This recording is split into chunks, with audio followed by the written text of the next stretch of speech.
Hello, good morning, good afternoon, good evening, depending on where you live, and welcome to this wine tasting activity we have prepared to celebrate the 75th anniversary of the Fulbright program. My name is Alberto. I am the director of the Fulbright Commission in Spain, and joining me today are Sherry Kenneson Hall, the Europe Eurasia Fulbright branch chief at the US Department of State, and our wine expert, Rick Fisher.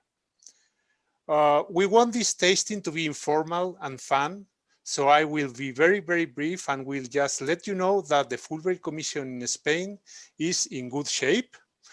Despite the pandemic, we are currently working with 217 US Fulbrighters in Spain and about 100 Spaniards in the United States. And next year, when the new normal emerges, we expect to have over 400 incoming and outgoing grantees, which will be a record number. We are delighted to contribute to the celebration of the 75th anniversary of the Fulbright program.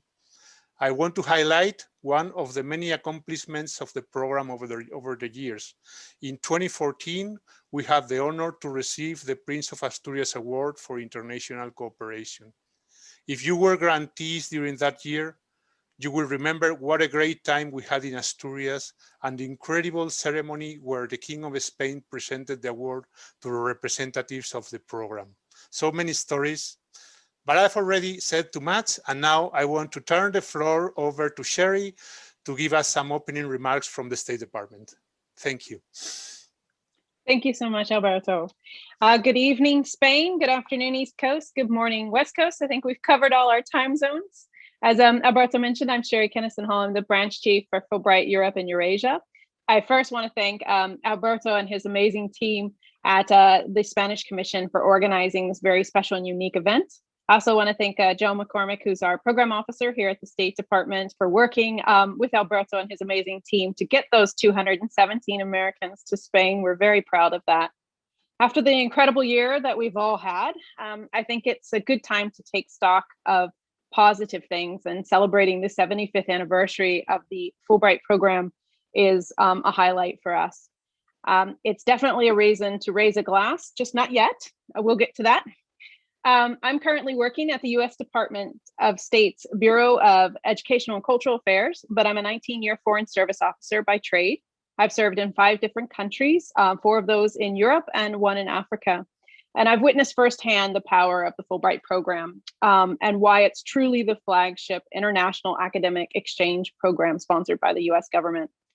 As you all know, Fulbright has a mission to foster mutual understanding between peoples of the United States and other countries. It was created in 1946, just like the Marshall Plan, which was another incredible piece of foreign policy. Our funding is graciously provided by the US Congress through an annual appropriation and by partner governments, private sector, individual donors, and institutes of higher education. As many of you are alumni, I don't need to tell you about the essential work done by the Spanish Fulbright Commission. Their dedication to Spanish-American relationship is underscored by the number of exchanges that they manage each year and the dozens and dozens of ETAs who are placed all over Spain, and visiting Spanish students and scholars who could be found in all corners of the United States. Today, we celebrate 75 years of the Fulbright program, and specifically, we're celebrating Fulbright Spain's Day, and what a better way to celebrate than with a glass of wine. But again, not yet, we'll get to it. We're also celebrating the Fulbright program's history and the positive impact that it's had on the lives of individuals as well as communities globally and locally. You are all part of that history, so let me applaud you as well. This is your anniversary too. As we look back on 75 years, I think it's also a good time for us to look ahead to the future of the program. Throughout this year, the U.S. Department of State and its many Fulbright partners will highlight impressive accomplishments and the legacy of the program, and it's over 400,000 alumni, both in the United States and in over 160 partner countries across the globe. We look to inspire the future participants of Fulbright. One of the overarching themes of the Fulbright 75th anniversary is the way that we're celebrating diversity and inclusion of the program within the Fulbright program and amplifying those diverse stories to underscore the fact that Fulbrighters come from all backgrounds and that the program is designed to reflect the diversity of the United States and those countries that we're receiving people from. And that's where you come in. You are our best ambassadors. We invite you to spread the word about Fulbright's anniversary, as well as to share stories about your own programs. We want you to also learn more about celebrations like this, although I think Spain will take the award for most creative, unique, and possibly delicious anniversary program. But you can learn about more of our events by visiting the Fulbright 75th Anniversary Digital Hub at www.fulbright75.org. And now let me also again thank Fulbright Commission Spain, thank Alberto Lopez San Miguel, and say it's almost time to raise a glass. So, salud. Thank you, Sherry. Now, let me introduce our wine educator, Rick Fisher. Rick lives and breathes Spain.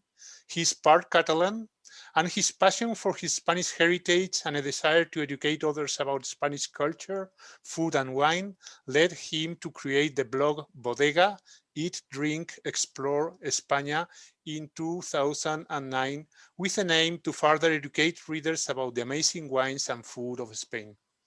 As a result of his passion for Spain and the wine business, Rick left his finance job in 2018 in order to devote himself to the creation of the Wine Scholar Guild's Spanish Wine Scholar Study and Certification Program.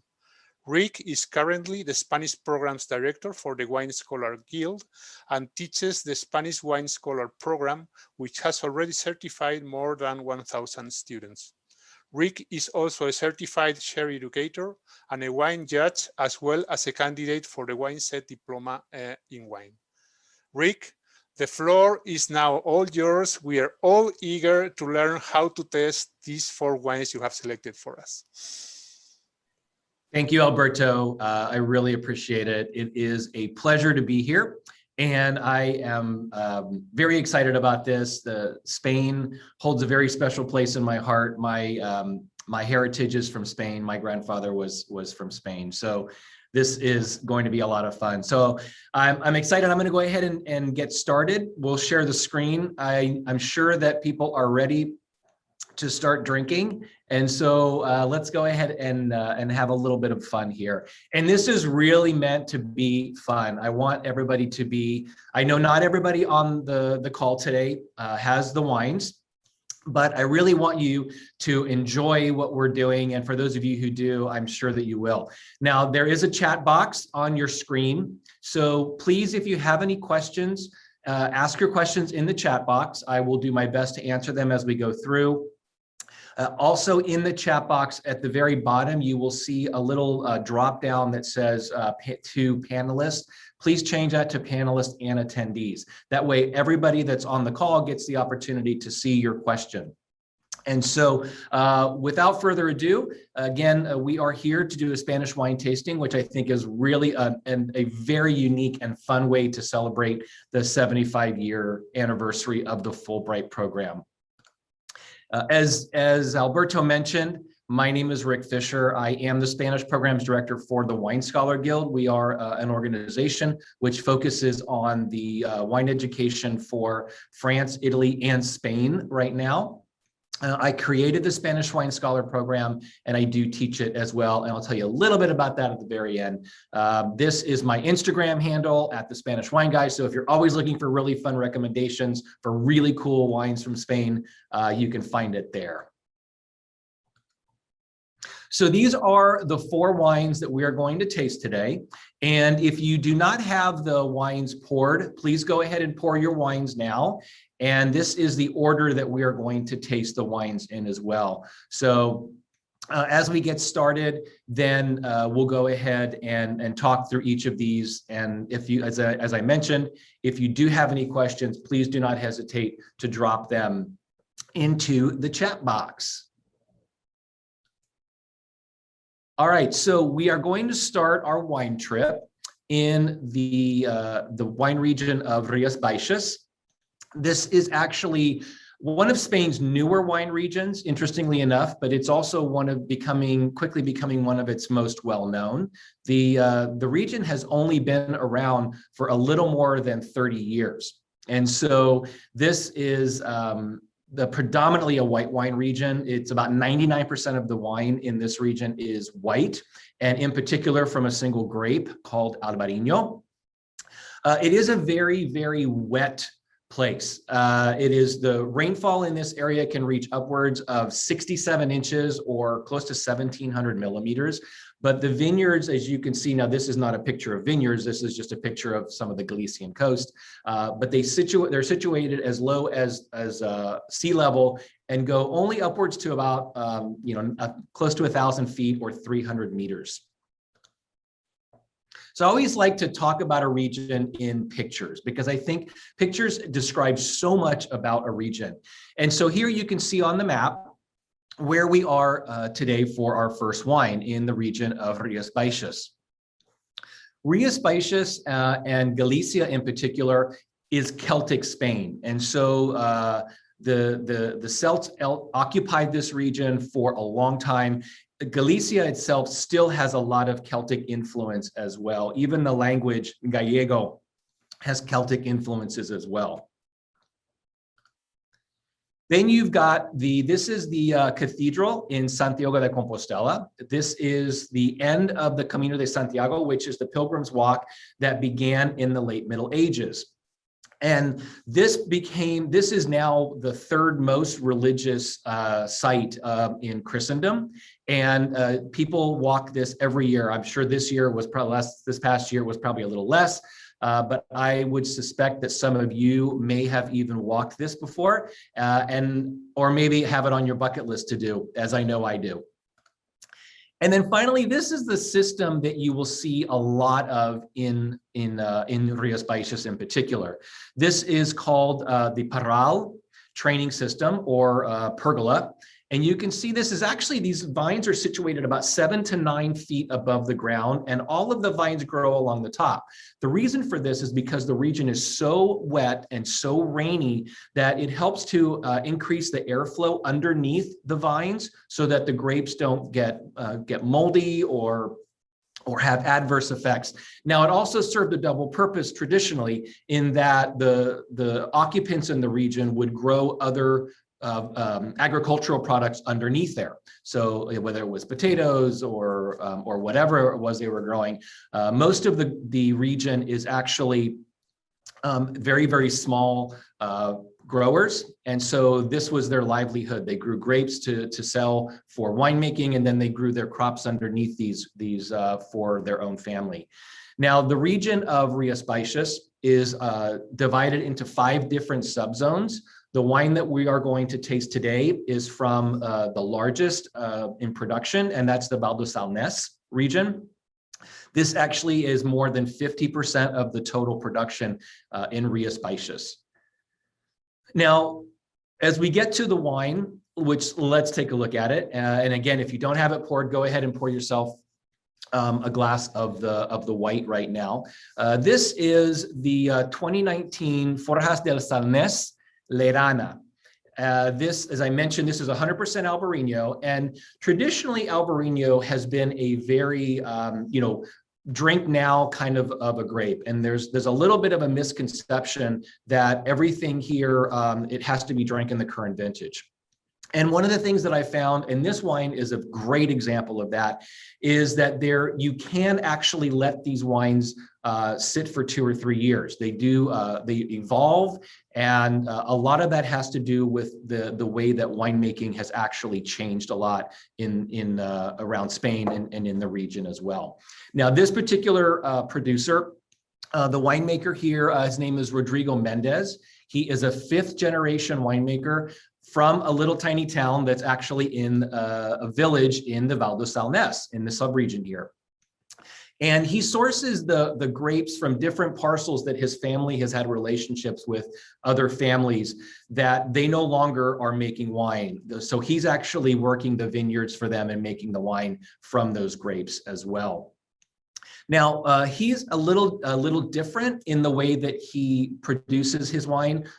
He typically lets the grapes sit a little bit longer on the vine, which does actually give them a little bit more weight and a little bit more texture when you taste the wine. So you're probably at this point, you've either started drinking already or you're waiting for me to tell you to pick up your glass. So let's go ahead and pick up a glass. And first I want to toast to the 75-year anniversary of the Fulbright program.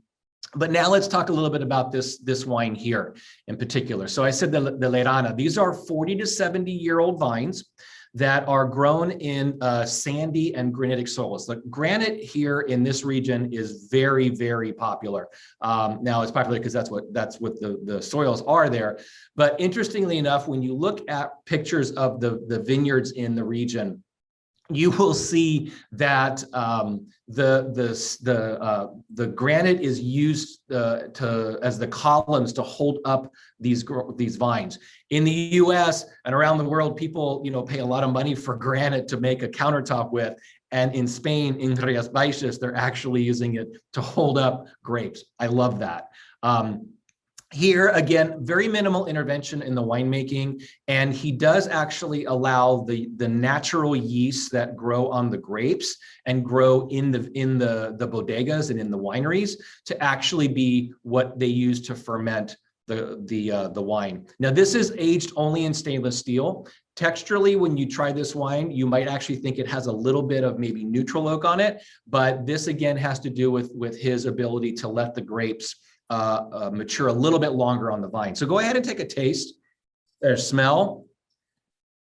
I mean, it's just got a beautiful, beautiful nose. And please, if you have any comments about this wine, please feel free to drop them in the chat box. I'd love to hear what you guys have to say. But beautiful notes of citrus and floral notes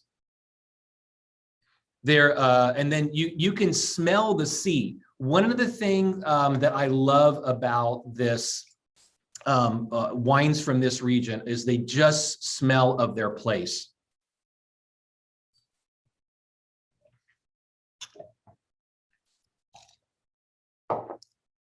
So super, really, really clean, very, very linear, very,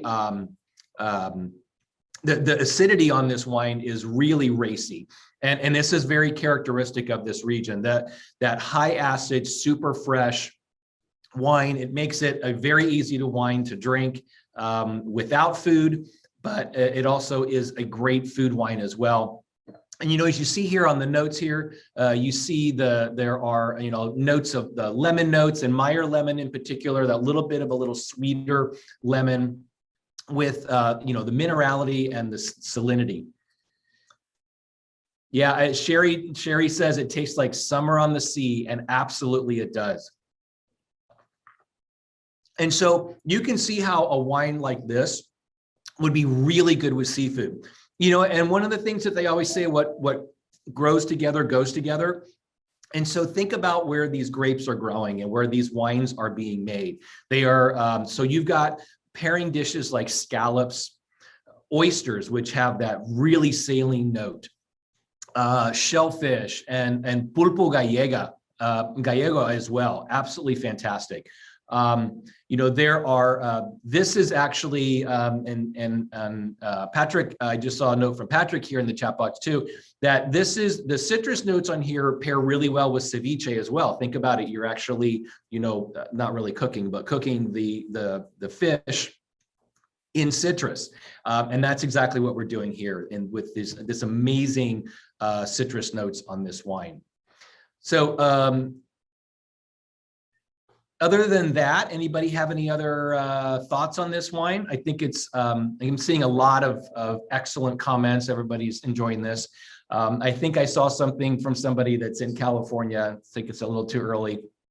I'm in San Diego, California. So I always say it's never too early, but this is a great wine to start with too. So I hope you guys are enjoying that.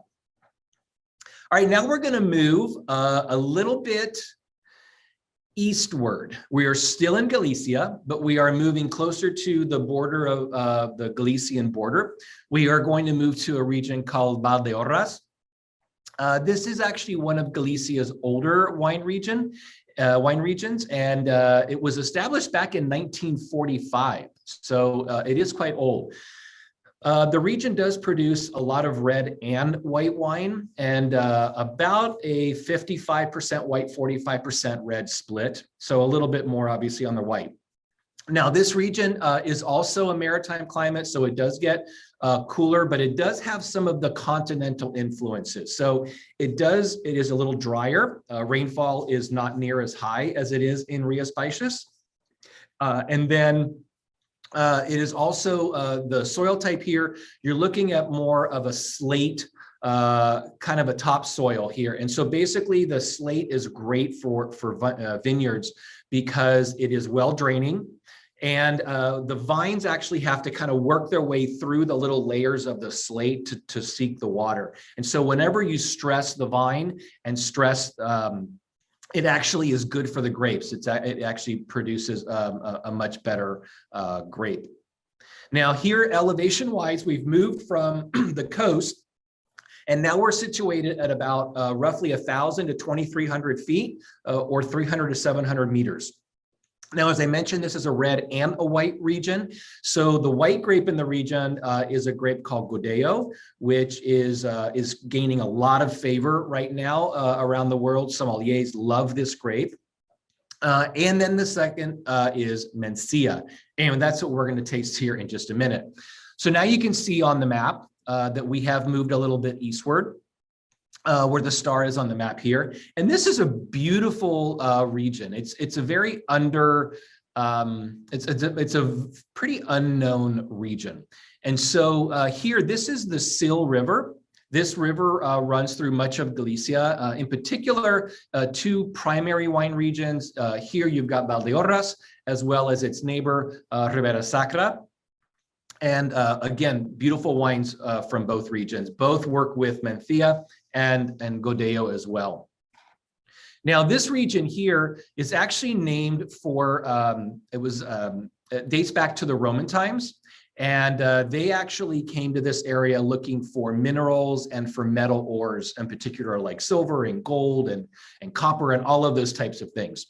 The region, Valdeorras, actually means Valley of Gold.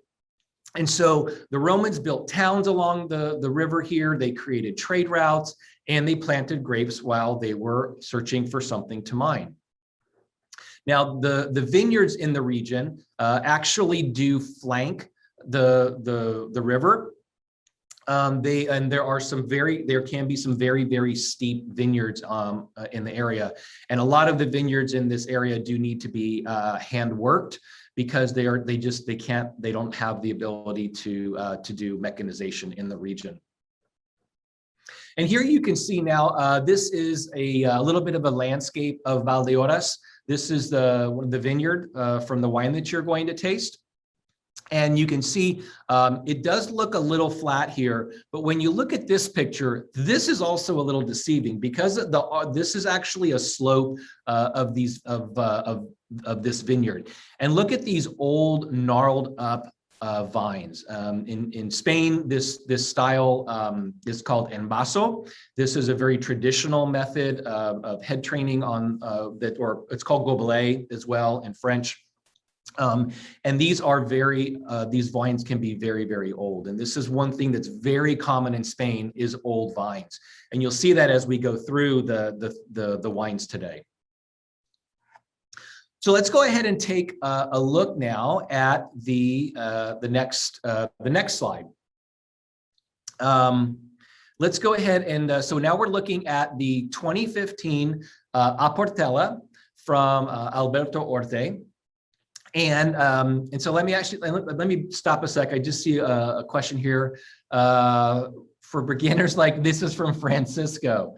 Would you describe the differences between Godello and Albarino? It seems to me that the first is more full-bodied. Actually, it could reassemble as a red wine, while the Albarino is much lighter and more acid. Yeah, you're absolutely correct, Francisco. So Albarino is a really, it's a lighter, fresher, higher acid type of a grape. quite well suited for the region that it grows in.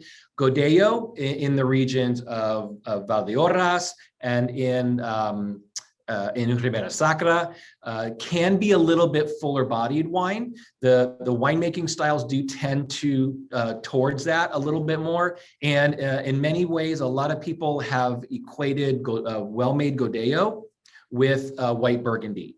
And so texturally, so you're looking at like a Albarino is a little bit more kind of like a stainless steel Chablis that's got a lot of freshness and a lot of acid. And then the Godello is going to be a little bit more like a white Burgundy-esque type of a wine.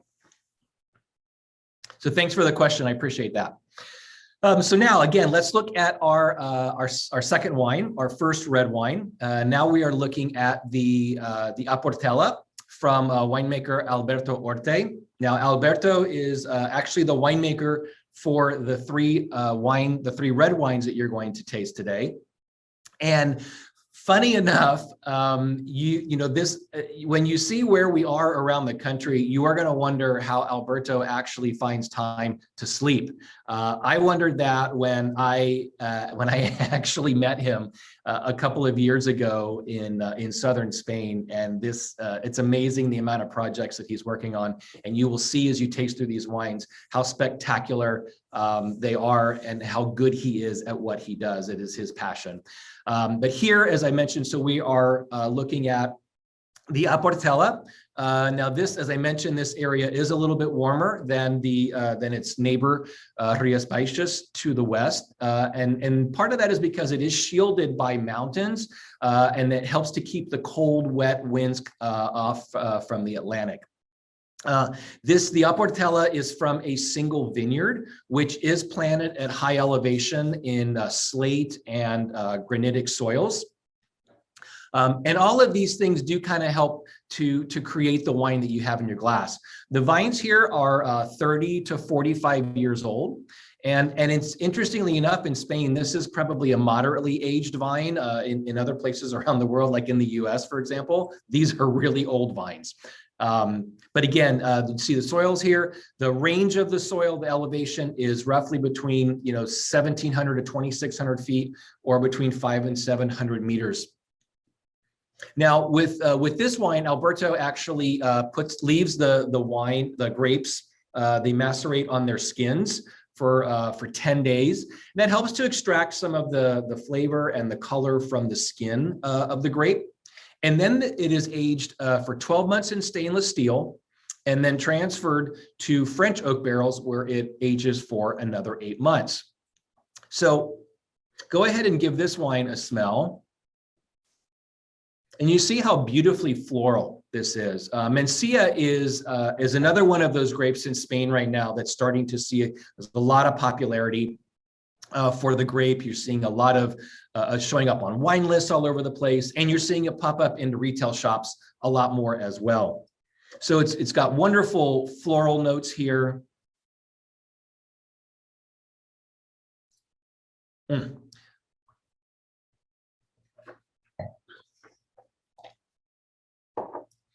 And there's great little like spicy notes on here as well. Really like cherry, a little bit of tart cherry, and really bright fruits. I would say that this wine, if you're looking for something to kind of compare it to, it's a little bit like I would probably say more like a Pinot Noir, like a Burgundian Pinot Noir. It is a very elegant wine.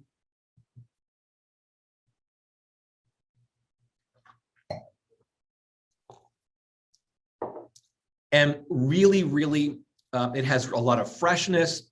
It has a lot of really nice acidity on it. And this, again, is another wine that you could age for a little while. And the nice thing is, too, I mean, you can see this is a 6-year-old wine already, and it's still super fresh. And the notes just kind of keep carrying through. It's got a beautifully long finish on here. And the tannins, which sometimes, tannins can be really harsh for a lot of people, they're very soft on here. They're very soft.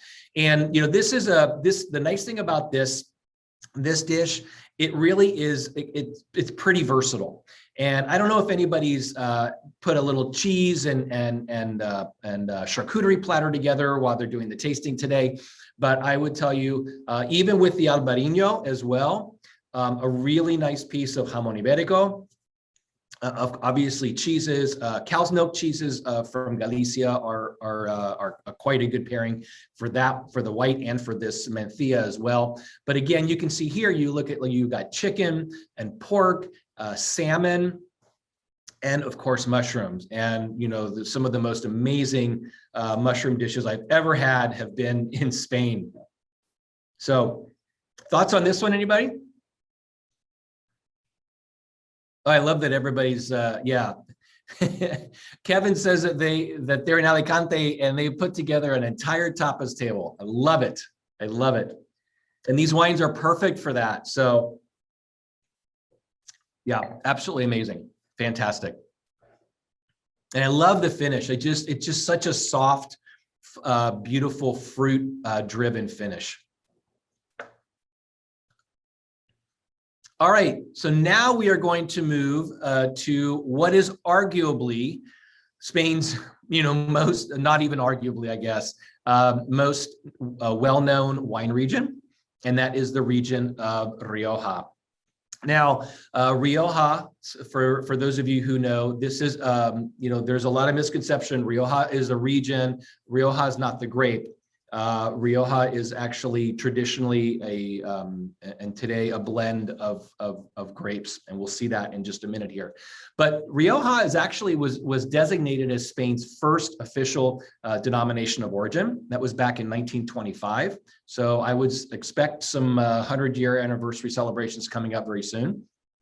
It is also the very first region that was awarded Spain's top quality designation, the qualified designation of origin, or here you see DOCA, that stands for Denominación de Origen Calificada, so qualified denomination of origin. Rioja is predominantly a red wine region. About 87% of the region is red wine, but it does produce and is growing in the production of white wines as well as rosé wines. Climatically, it's definitely different from Galicia. You do not have near as much rainfall. The rainfall is quite a bit lower, averages around 16 to 20 inches, or around 400 to 540 millimeters. And the region is primarily a continental climate, so you see more of the shifts in evening and daytime, as well as seasonal variations from cold to hot. But depending on where the zone of Rioja is, it actually can be affected by some other factors. The primary grape varieties here in the region are Tempranillo, Garnacha Tinta, Graciano, and the white grape Viura, which is also Macabeo, which is a major component in Cava. All right, so now you can see that we have moved more towards north central Spain on the map here. And this is just a little picture of the Rioja Valley. And more importantly, I want to show you this. So this is the vineyard in the Sierra de la Demanda. This is in one of the three zones, which we'll look at in just a second. And but this is in kind of the southwestern part. This vineyard was it's a very unique vineyard in that it's quite a bit a ways from the standard vineyards in and around Rioja. Now, one of the really interesting things about Rioja is that when there was a pest that devastated vineyards in France in the mid-1800s, and what it called phylloxera. When phylloxera hit France, it devastated almost all of the vineyards there. And many winemakers from France actually came to the region of Rioja, as well as some other surrounding areas, and brought their winemaking know-how. And so what they did was they brought a lot of their techniques and a lot of their know-how to the region. And so a lot of the things that we see today are a result of the influence of French winemakers. In some areas, even the grapes, for example, regions like Navarra, which neighbors Rioja here, or in Ribera del Duero in Castilla y León, you do have some international grapes that have a little bit more that have taken root a little bit more as well. And now this is Alberto, the winemaker. And he's in an old Garnacha vineyard here, and you can see how old these vines are. And again, these it's amazing when you look at these vines, and these are the kind of vines that what's going to happen is when the yields are going to be much lower because they're older, they have to struggle more to work. And the nice thing about this area, though, is that there is a long ripening season. Given that the elevation of the vineyard, it is a fairly long ripening season. And if you look again at the top picture, the picture on the top left, you will see that they're kind of spaced. There's no rhyme or reason about an order of spacing. Everything here has to be hand harvested. The vineyards have to be hand worked. The elevation is quite high here. And so I think it is absolutely amazing that we're able to taste and the wines, and for the price that we actually get to pay for these, for the amount of work that goes into these. So this is just a little bit of a picture, just to give you a real high level, little Rioja education. So these are the 3 zones of Rioja. You've got Rioja Alta here, and this is the Sierra de la Demanda. So this is the area where we're talking about now for this wine. Here, and then Rioja Alavesa, which falls exclusively within the Basque Country. And then you've got Rioja Oriental, the eastern part. This is the warmest part as well. Now, the 4 labels that you see on the side here, Rioja is a very, very traditional region, but it's also a very modern region. But one of the traditional standards that they have held to is aging. And this is the one region in Spain that you will see the most aging designations from. And so here, this is basically just a kind of a ladder of how much older the wines are. So you start with the cosecha, or today they call it genérico, or generic. And so this is actually a wine that does not require any minimum aging. And then you move up the ladder, and as you go up, they require more time in barrel and then more time in bottle before release. And so when you get up to this category, Gran Reserva, they have a minimum of 5 years there. So I'm sorry, and somebody's asking a question here. Leila wants to know, what are the dominant grapes in Rioja? So Tempranillo is the first grape, the #1 grape. And then behind that, you have Garnacha Tinta for the red grapes. The most planted white grape is Viura or Macabeo. All right, so let's take a look at the wine now. So the 2010 La Antigua Clásico Reserva. And here, you're drinking an 11-year-old wine, okay? And let's just start with that. Now, this is a project that actually really shows off kind of an unknown area of Rioja, as I was talking about. And Alberto, when he was working on this project, or working on this project now, really is kind of trying to take winemaking techniques back to the first half of the 20th century. Now, the vineyards here are located at around 2,300 feet or 700 meters. The vineyards are, you can see as old as 80 years. And you could see on those vines and the pictures that I just showed you how incredible those vines are. And you see that they did have to be hand harvested and hand worked. Now, this wine is aged 72 months in French oak, a combination of French oak and American oak barrels. So 60% of it is French and 40% is American. And if I've seen some people already commenting on the nose, and absolutely incredible. I mean, you can smell the floral notes in here, but there's also a lot of, as the wine develops over the course of time in the oak, and then as it sits in the bottle as well, it continues to develop. And so you get these notes, they call them tertiary notes. So these are the notes that really show aging on there. And so you get these tobacco notes, you get spice, you get mushroom, but you can still smell the fruit in here. And that's one of the amazing things about wines from Rioja.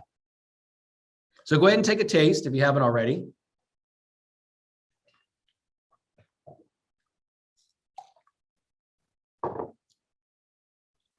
Wow. And you get those amazing fruit notes. You get, you know, some like riper fruit, you've got some raspberry, the bitter cherry really kind of stands out here. And you do have a little bit more of these kind of sanguine, like meaty kind of notes on there as well. And again, really soft tannins, incredibly well integrated into the wine. And beautiful, just absolutely beautiful. Now here, you know, you've noticed that kind of the acid level is kind of medium here in there. It's just a very, very well integrated, beautiful wine. And I would tell you, you could lay this down again for, you know, for years more. Now, why would you want to? But of course, you know, one of the things that somebody told me years ago was buy at least 2 bottles of a wine. So you can try it now. And then if you want, you can lay it down and try it later. Now, this wine is, again, a little unusual in that the dominant grape here is Garnacha Tinta. And so the Rioja Alta zone where this wine is made, this is predominantly a Tempranillo area, but Alberto has managed to work with Garnacha as the dominant grape. And so here you see 60% Garnacha Tinta, 30% Tempranillo, and then 10% Graciano as kind of that final component of the wine. Now, pairing wise, this again, another really versatile wine. Mushrooms in particular for me would just be heavenly with this wine. But you know, braised meats as well, stews, and even duck and game as well. Now again, a really nice platter of chorizo and jamon and some cheeses, absolutely perfect with that as well. And it looks like everybody's really enjoying this one as well, and I'm glad to hear that.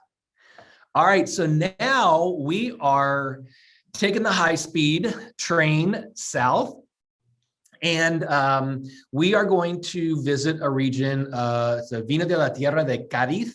This is in Andalusia. Now, this is actually this is not really it's a newer region by Spain standards. It's been around a little more than 20 years, but they've been producing wine for a long, long time. The region itself in Cádiz actually sits partly on the coast and partly inland, and it overlays the region of sherry. And so for those of you who are familiar with sherry or know where the sherry is made, the denomination of origin for sherry is solely a fortified designation. And so you've got this Vino de la Tierra de Cádiz that overlays that you can grow and produce still wines there. Now, about 85% of the region produces red wines, with the rest of them being predominantly white, and then a little spattering of rosé. Now, this area here, this is actually where the Phoenicians arrived on the Iberian Peninsula back around 1100 BCE, and they are believed to have brought the grapevine. So they established a coastal town. At the time, it was called Gadir, which is today modern-day Cádiz. This is considered the oldest city that is still standing in Western Europe. And it's an amazing town if you ever get the opportunity to visit. This area was also a starting point for much of the exploration that happened in Spain after the end of the Reconquista. And as I mentioned, it's the home of sherry, but there's so much more going on in this region, and we're going to look at that now. So here you can see we are now down in southern Spain, in the Cádiz area, and then we've got vineyards here. You can see in and around Jerez. You can see this landscape. It is somewhat flat, and but it is a very, very unique region. And one of the things that makes it very unique is this soil. The Albariza soils here, these are high chalk content soils, run typically 30 to 80%. And what's really fascinating about these soils is that in the area here, you get a lot of rainfall around the winter time, actually quite a bit. And so what happens is the soil actually, once it dries out, you see, when you look at the picture here, you can see these cracks in there. And what happens is it forms like a hard surface on the top of the ground, and it helps the water retention, and it reflects the sunlight. And so over the course of time, it starts to crack because, of course, it gets very dry, but it does help with some of the evaporation of water from there. And then you've got this really fascinating vine training technique. It's called vara y pulgar, and this is a very traditional method that's used in the region. And it's maybe a little hard to tell, but if you look at the picture, basically what happens is you've got these two little knobs that are coming off of the trunk. And what happens is 1 year they will allow one side to grow, and that produces the grapes for that year. And then the other side is held dormant. Year to year, they swap those two. And so it doesn't help not to strain the vine too much. It produces higher quality fruit because you're not diluting the water that is going into the vines as well. And interestingly enough, our fourth wine today is called the vara y pulgar. And so this is the 2017 vara y pulgar. This wine is made from one of the rarest grape varieties in southwestern Spain. It's from a grape called Tintilla. And basically what happened was Tintilla disappeared after the phylloxera epidemic in the early 20th century. But of course, that didn't stop Alberto, and he actually recovered a few cuttings from an abandoned vineyard that actually survived it. And there are vineyards in Spain that have survived phylloxera, and that's because they were planted in predominantly sandy soils. The pest, the louse they call it, phylloxera cannot survive in sandy soils, and you do see a lot of areas in Spain that do have old vines that are descendants of that prior time. And so here, basically what you've got is Alberto working to produce the very first 100% Tintilla still wines in the region. And they are grown in that white Alberitza soil that we talked about here. It really does, it shows in the notes on this wine here. So these vines in particular are just under about 30 years old. Aged for a total of 19 months, with the first 12 being in oak, about 40%, and then about 60% in large concrete. And then they are aged for another 8 months in French oak barrels. Now, stick your nose into this one. Beautifully floral, just really, really, really aromatic. And you get, some of this combination of bluer and black fruits, like you see here, like the boysenberry and even bitter cherry, like some ripe, like black plum as well.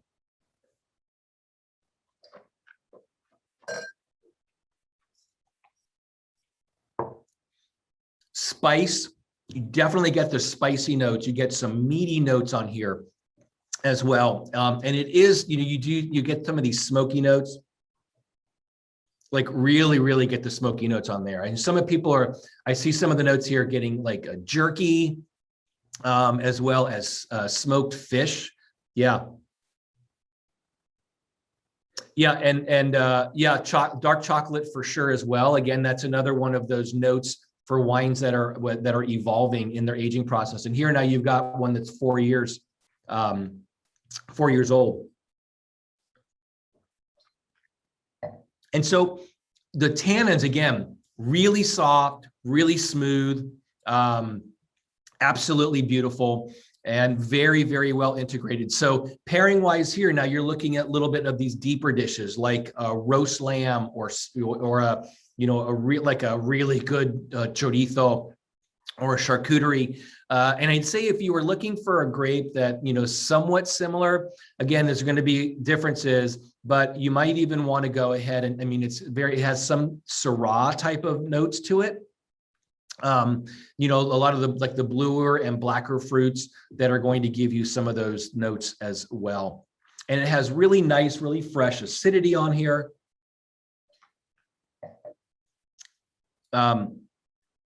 Yeah, beautiful. And again, another wine that that could age. You know, this is, you know, one of the benefits here of working with these oak barrels is that it does give it time to soften and to age even more. All right, folks. So that is our 4 wines for today, and I wanted to. You know, again, if anybody has any comments, you know, I see, yeah, Patrick saying arroz caldoso with Vale Purgar. There, I mean, what I love about this chat box is, I mean, it's almost 11 o'clock in the morning here in California, but everybody is making me hungry as we go through this. So somebody's asking if I have a favorite Ribera del Duero wine. Wow, that is a tough call, Josefa. You know, without picking one in particular, I would say I really do enjoy a lot of the aged Ribera del Dueros as well. But definitely hunt for some because there's some great ones out there. Now, a couple quick things I just want to share. I do want to give a shout out and a thank you to the team at Ole y Obregado, Patrick Mata and Alberto Orte, and one of their amazing associates, Aaron Drain, all have done a phenomenal job in helping us, you know, make this possible, getting the wines for you in the US as well as in Spain. And then our 2 retailers, Boca and Knightsbridge Wine Shop. And real quick, I just wanted to give you guys, give you a quick introduction to the Spanish Wine Scholar program. So if you really want to learn more about Spanish wine, this is where you want to do it. This Spanish Wine Scholar program is the one that I created and I teach with the Wine Scholar Guild. And we are pleased to offer a full 10% discount for either the self-study or the independent study on the for this program. This code, don't worry about trying to jot it down because Alberto will be sending out a follow-up email for everybody. And finally, I just want to thank you. This has been a lot of fun. I'm super excited to be able to have shared these wines from Spain with everybody. And Alberto, I am going to stop sharing the screen and hand it back over to you for your for any additional comments.